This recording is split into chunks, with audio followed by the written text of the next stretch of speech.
Hey, welcome to Graphic Policy Television GPTV. Right in my hands is Ultimate X-Men number 10. Written and art by Peach Momoko. The series has been interesting. It's script adaptations by Zack Davisson, lettering by Travis Lanham. So it is the Ultimate Universe's take on the X-Men or mutants in general. I actually think it might be held back a little bit because it's got the term X-Men in it. The story is revolved around this mystery of like kids dying in a school, these girls who are mutants, and then this mutant cult called the Children of the Atom, all taking place in Japan.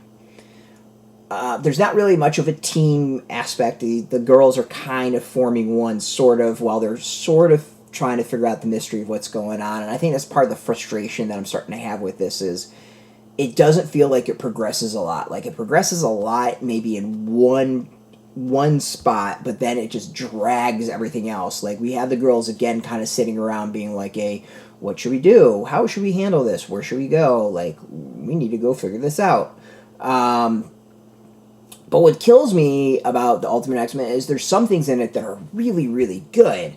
There's one that I'm not going to go into that clearly has a real tragic story involving her mutant power. We see it here, and like it's really interesting. It's really intriguing. It's got such tragedy written behind it. The Children of the Atom thing is interesting, but at this point, it's also kind of getting a little choppy and a little all over. And I think the series is like that all as a whole.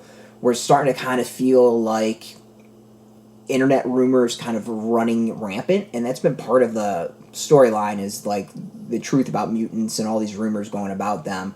But we see like Children of the Atom coming out in their robes and they attack all these reporters, and then the Meister comes out later in the issue and it's just like, we're not violent, I have no idea what you're talking about. It's just like, dude, they just had an attack on these. Like it's just a weird slapdash of storytelling at times that honestly just feels a little bit it's not smooth. Like there's a weird choppiness that's happened with a few issues and a few parts, but I think this issue really kind of hits there. It's just like it's a weird flow.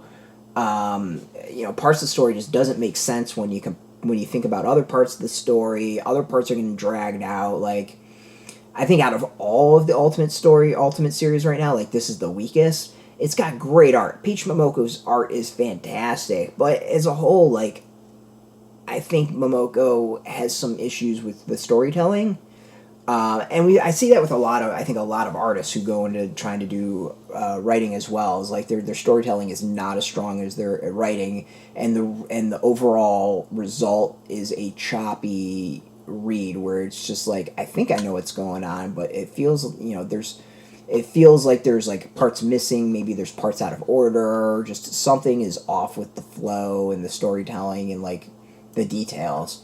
And I think we're seeing that a lot with this particular issue. I think it's the worst issue of the series, and as a whole, like I think the series is just dragging on and on and on and on. It's like get to the point already. I think the Ultimate Wolverine is going to be more what we expect as far as like a traditional mutant story.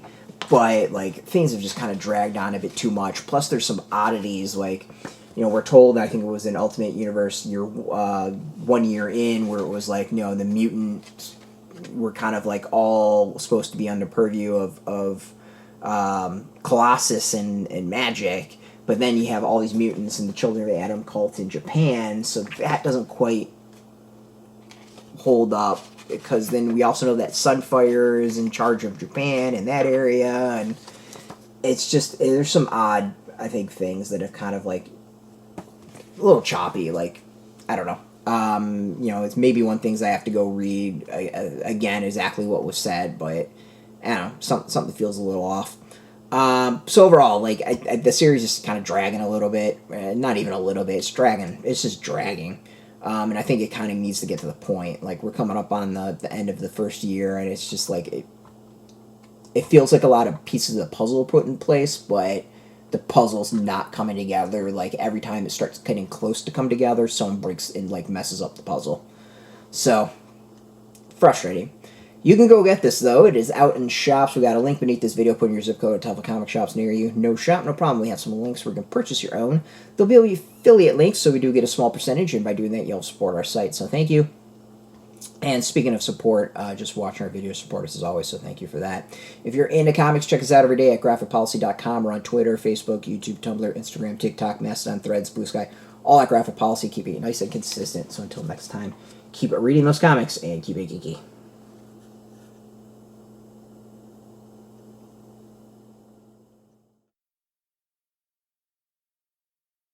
Hey, thanks for watching the previous video from Graphic Policy Television. Just by watching, you help support our site. Thank you so much. Now, if you're watching these videos, you probably care about geeky things like movies, television, comic books, toys, games, video games, you name it. You can go and subscribe right now to our YouTube channel to stay in touch and catch all the new videos, or check out our website at graphicpolicy.com. There's a nice link on this end of the video. But as always, thank you for watching. Keep on rocking and keep it geeky.